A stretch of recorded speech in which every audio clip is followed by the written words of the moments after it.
It's hard to know what to say. Assalamu alaikum. And good evening. You can do better than that. Good evening. All right, that's good. We got to rouse the rafters here a little bit in the spirit of Hussein over here. Thank you so much to the El-Hibri Foundation, Fuad and Nancy El-Hibri, the awards committee, Farhan, all those with whom I've worked, collaborated, and learned. I also want to thank my fellow awardees, Nadia and Amar, with whom it is a real honor to share this moment.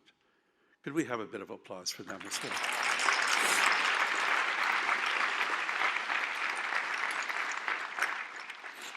Most of all, I want to thank the American Muslim community, with whom it has been my privilege to work for the last 8 years. A community rich in what Protestant theologian Walter Brueggemann calls prophetic imagination, criticality, a clear view of the world's hurt, of its need for change, coupled with hope, a sense of the world's promise, of its possibilities. Criticality without hope leads to despair, but hope without criticality, complacency. But combined, they can generate the powerful moral energy to drive change.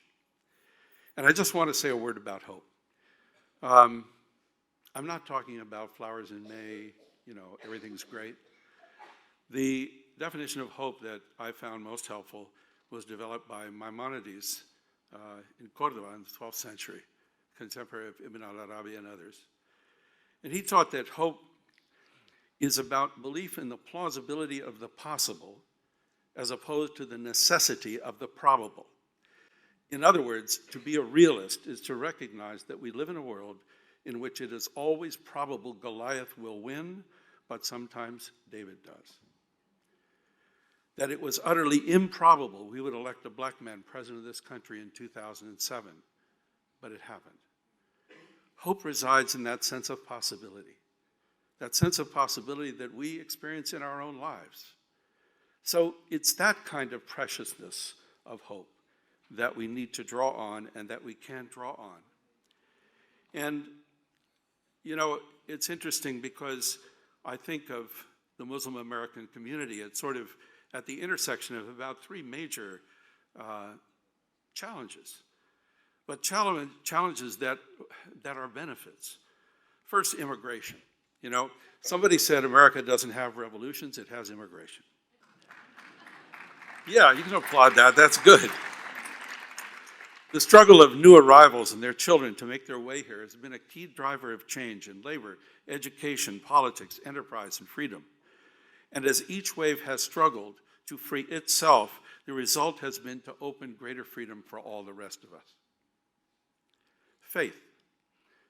Ever since the founding of this country, faith traditions have been major drivers of change.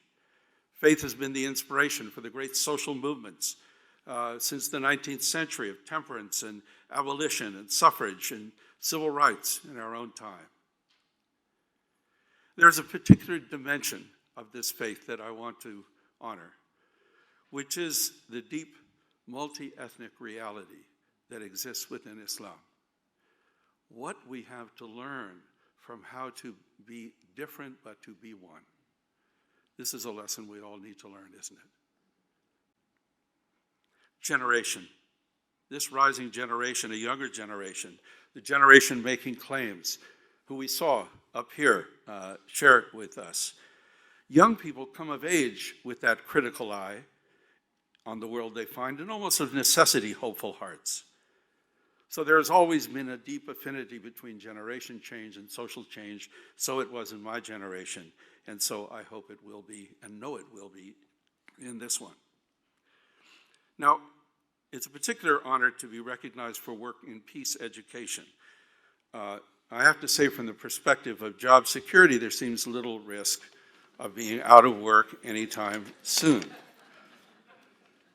But I had to think about this a little bit. I asked myself, what is peace education, and how is it that I've been doing it?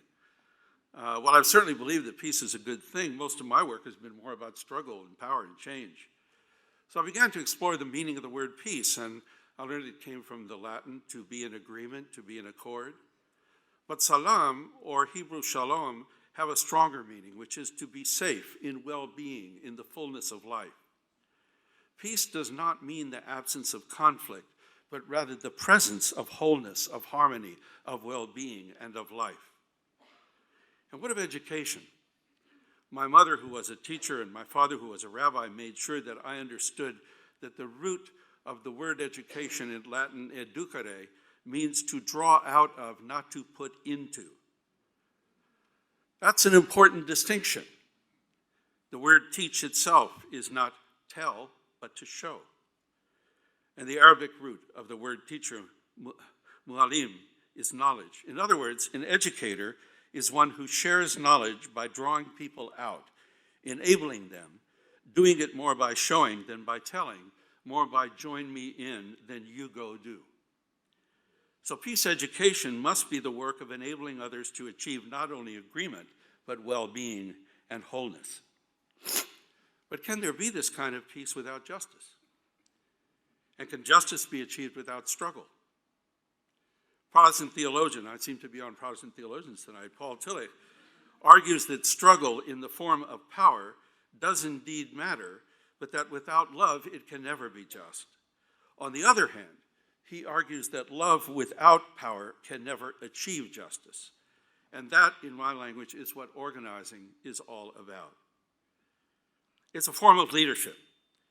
An understanding of leadership rooted in three questions posed by the first century Jerusalem scholar Rabbi Hillel, who when asked, how do I figure out what to do with my life, responded with three questions to ask yourself.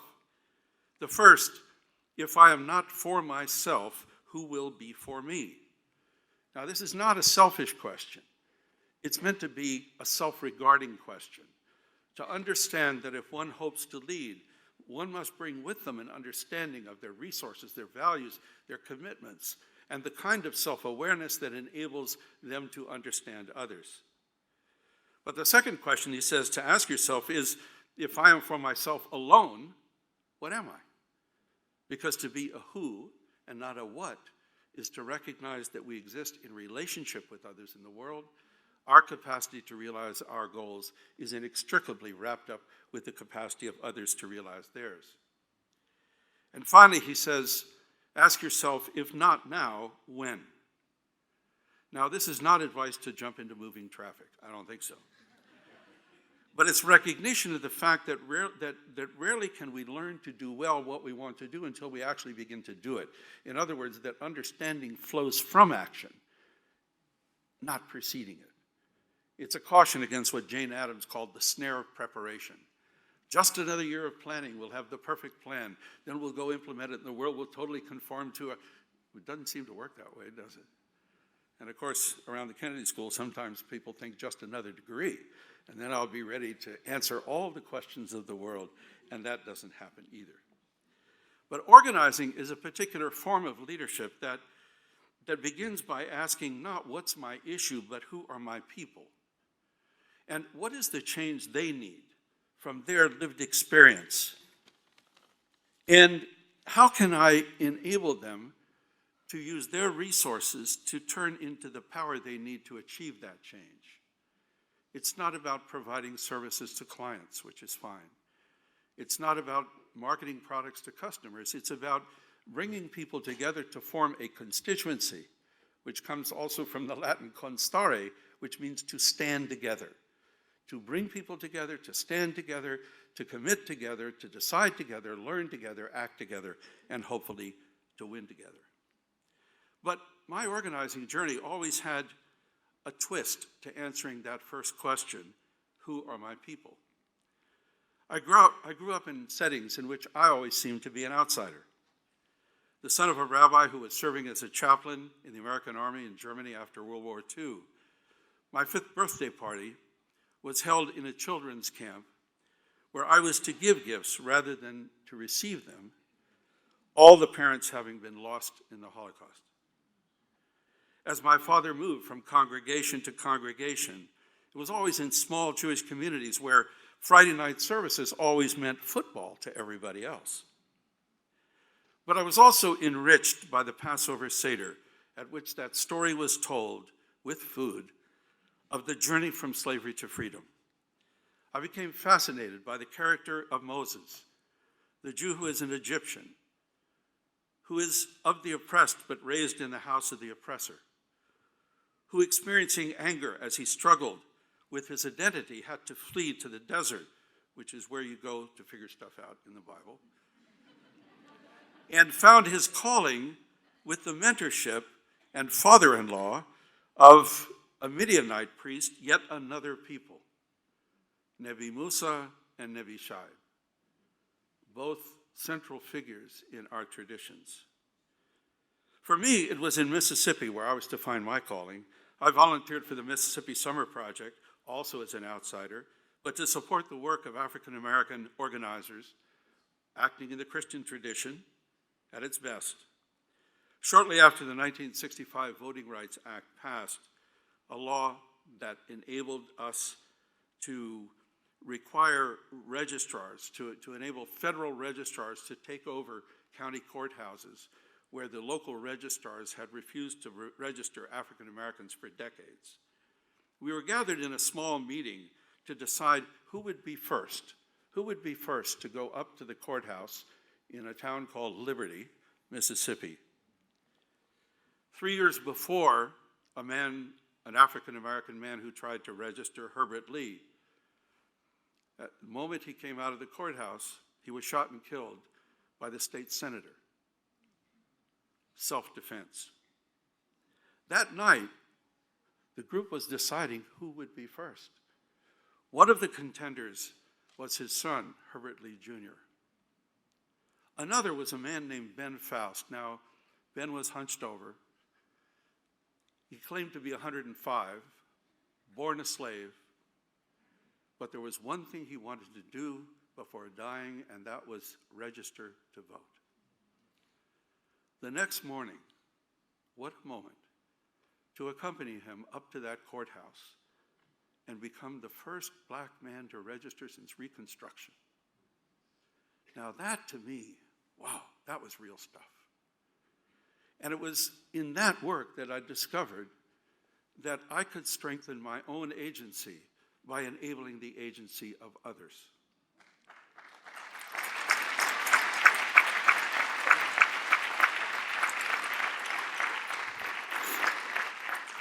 And by doing it in the form of action, and that was called organizing.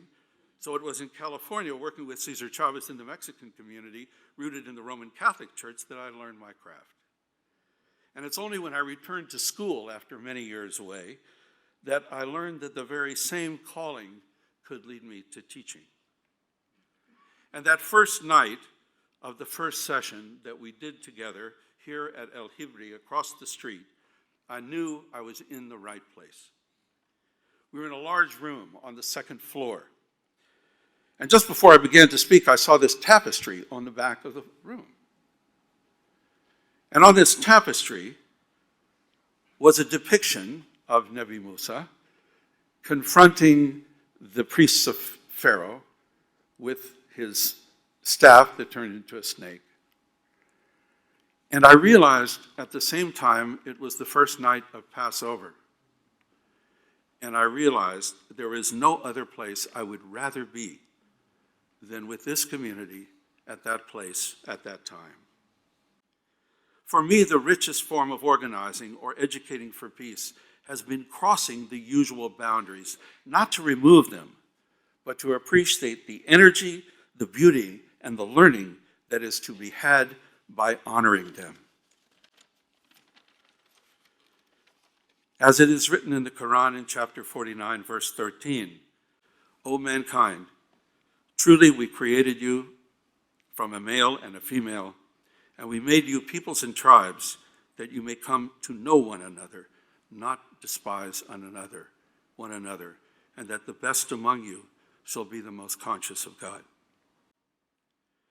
Unfortunately, we live at a time in our country in which too many strive to find safety behind walls, in sameness, in the predictable, in the past. But this isn't to find safety, it's to live in fear. And what the world needs even more than safety is bravery. because it is encourage a heart strong enough to engage with each other, to learn with each other, and discover our need of each other, that peace can be achieved. Michelle Alexander said it very well in an op-ed in the New York Times about a week ago. What she argued was, we are not the resistance. It is Donald Trump and his allies who are the resistance, resisting change, resisting diversity, resisting the new America that is striving to be born. An America of creativity, of diversity, of possibility. Our America.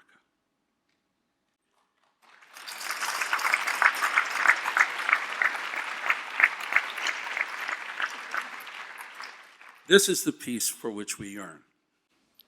But it will require struggle, for it must be a just peace. It will require learning, for it must be a wise peace. And it will require love, because it must be a joyful peace. For me, teaching is a source of hope, because it takes hope. It's an opportunity not only to have a conversation with the future, which I came to realize I got to do twice a week. What a deal, you get to go to class and have a conversation with the future. This fall in my class, we have 140 students from 40 countries, an opportunity for a conversation with the world. But it isn't only conversation, it's an opportunity to support the people who will make that future real.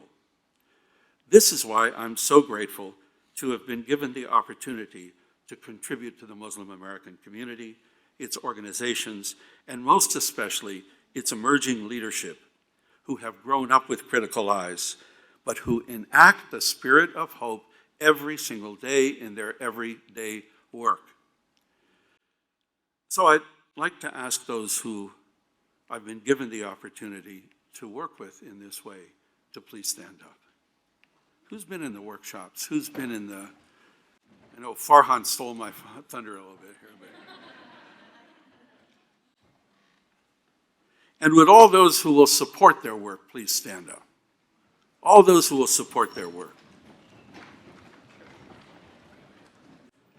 This is the hope. This is the future. This is the work, justice the aim, and peace the reward.